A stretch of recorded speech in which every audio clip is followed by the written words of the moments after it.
Alright, what's up ladies and gentlemen? Welcome back. This is HD StarCraft and I'm here to bring you guys another StarCraft 2 Wings of Liberty matchup. And over here in the top left hand corner representing the Zerg Swarm we have Lowland Lions O'Reilly, who is a StarCraft 2 player competing here in WCS Europe. Over in the top right-hand corner, we've got none other than Whitera. He's going to be the Blue Protoss player. And you know what? Whitera competing not only in Heart of the Storm, but also Wings of Liberty. And obviously, Heart of the Storm doesn't really have that many high-level tournaments right now, but that's something to note that Whitera is competing at both games right now. And you know, while they're not fundamentally different by any means, there are a lot of different strategies and changes and stuff. And I feel like to be the best at Wings of Liberty, playing some Heart of the Storm would probably not help you out because you're probably dealing with Widow Mines all the time. So there's something to be said here for Whitera and competing at a very high level at two different games.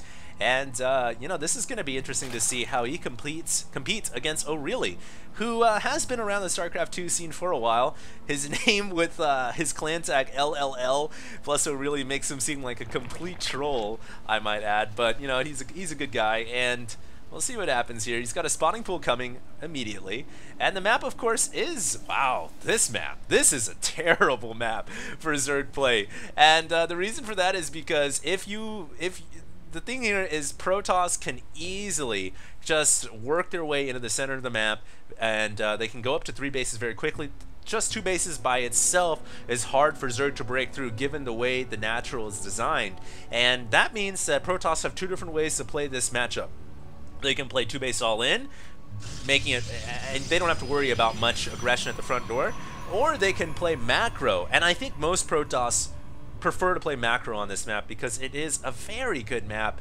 Given the very narrow corridors in the middle here, you've got places where your Colossus can walk up to, and usually when Protoss get a 3rd base, they'll get it right here, and it's very hard for Zerg to break that location as well because of all the choke points. So this is going to be a good map, I think, for Whitera against O'Reilly. He's already blocked the natural here with a pylon. Nice job. I always love it when Protoss do that. And looks like we have a gateway and forge opening at the front door. So this is pretty common from most Protoss, and usually they'll get the cybernetics core after the... Whoa! Second gateway for Whitera. That's interesting. That's very intriguing. Usually we don't see that kind of opening. And, you know, the Zerglings are going to see the 2 gates. I think maybe Whitera just threw up that 2nd gate because he knew that there was a hole in the wall and he didn't want to let these Zerglings inside. So I don't think that it's going to be any type of early aggression, but at the very least it will make O'Reilly think twice about joining up too hard because there are 2 gateways there. But typically most Protoss will seal this off with the cybernetics core, but you know, Whitera couldn't really do that yet because his gateway wasn't finished. So I think it was just meant as a stopgap measure, and there we go, the gateway has been cancelled in favor of a core. And O'Reilly, once he moves that Overlord just a bit to the left, or if he sends a few Zerglings up, he'll see that there is no danger, no threat of early aggression here from the Protoss. We do have a drone trying to make himself a home sweet home here, but Whitera's got other ideas as he's got a probe there, and it looks like Zerglings sent the dogs out to get rid of the intruder, and the 3rd hatch is going to come up. Whitera actually going for +1 weapons here, so he does have, you know, when you see Protoss get the +1, it's pretty common, but there's always that idea in the back of your head as a Zerg player that, oh, he's got +1, gotta watch out for a +1 timing. So we'll see if Whitera does go for some type of timing play. We do have a Chrono Boosted Stalker on the way here, no doubt just to get map control here for Whitera. And he'll probably look to get sentries pretty soon here once he claims the 3rd and 4th gas. Overlord smartly moving out of the way because the Stalker is about to be out.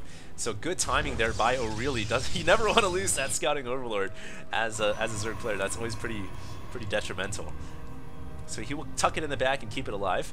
Robotics coming for Whitera. And O'Reilly does have 1 gas coming right now. He'll need to... That's interesting that he's not adding on any more gases. Just 1 gas at 6 minutes and 30 seconds. I feel like he's not going to have enough gas to really do... there we go. He's got 2nd and 3rd coming. Okay. So if he had stayed on 1 gas for much longer, I would have been like, wow, you're really taking a huge gamble here, because if Whiterun does go for like a 6 gate, you're dead. You won't have roaches, you won't have Zergling speed, and that's not good. And Whiterun now moving out with his Stalker and Zealot, just poking, not prodding. Well, I guess there's one and the same, but just poking and not staying around. And back at home, he does have a couple more gateways. That's 1 gate, 1 robo plus 3 gates, and another gate coming. So right now he is on 5 gate robo. Nothing too crazy yet, but Whiterun hasn't made any sentries at this moment in time, which has me wondering, what is he waiting for? He needs sentries in order to claim the 3rd expansion. That's, you know, you need force fields to protect it, and you need sentries just to keep yourself safe from any roach play. And he's added on another gateway. Oh wow, he is currently at 7 gates plus Warp Prism. I believe, ladies and gentlemen, we have an all-in from Whiterun. Alright, well, he's moving out with the Warp Prism right now, and he doesn't have any sentries loaded in here. And typically when you see this kind of 6-gate robo all-in, which right now the Overlord does see O'Reilly will need to scramble forces on the map, usually what Protoss do is they get 4 sentries, they perma-field the ramp, and then they warp in their whole army into the main base. And O'Reilly realizes the threat of that is imminent, so he's bringing the Zerglings in, but there's no sentries here. Very interesting. And there's a probe! Whiterun brought a probe in, he just saved the probe into the Warp Prism so it wouldn't die. It was being targeted, and Whiterun is going to make photon cannons inside the Zerg main base. What is going on? And now gonna go for the drone kills as O'Reilly tries to keep his drones alive. This is gonna be a very hard-fought battle, and O'Reilly needs forces right now. He needs his roaches to take out these cannons. It's gonna be hard for him to get up the ramp and save his main base otherwise once those cannons come up. And now there's 3 photon cannons. Protoss forces continuing to warp in. There isn't any queens nearby to take out the Warp Prism. So essentially it's like the Protoss has all of his gateways in the Zerg base. And Whiterun just so tricky. That's pretty devastating. Although there are 10 roaches coming out right now, what is O'Reilly gonna do? He's already lost 19 workers. He still has a lot of workers alive, but he can't get up the ramp because there's a sentry now, and there's going to be 5 photon cannons in total.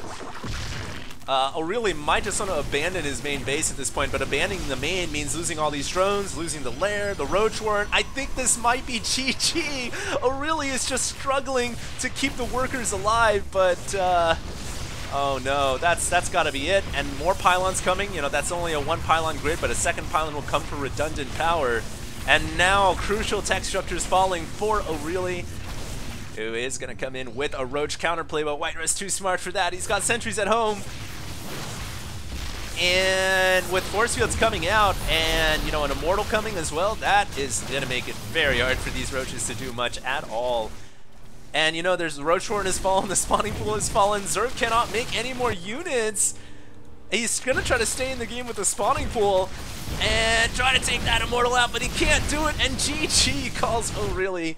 And Whiterun in WCS Europe with an incredibly interesting play. Just, you know, not bringing in sentries as you would normally expect. Instead bringing in a probe with his Warp Prism and dropping down a bunch of photon cannons. That's got to be like something you just think off the top of your head. And I feel like if he had just...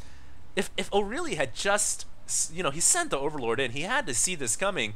If he had made Zerglings and Roaches earlier, once he saw the 6-gate robo and positioned them in the main base, I think he would have been alright.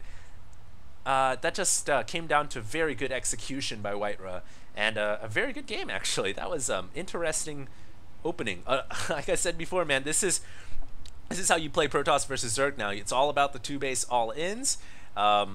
Things have actually settled down a little bit. More Zergs are figuring out ways to hold it off, but it's still very hard to do, I think, at the high levels. So there it is, ladies and gentlemen. Hope you guys enjoyed, and have a great Sunday afternoon. This is HD StarCraft, signing out.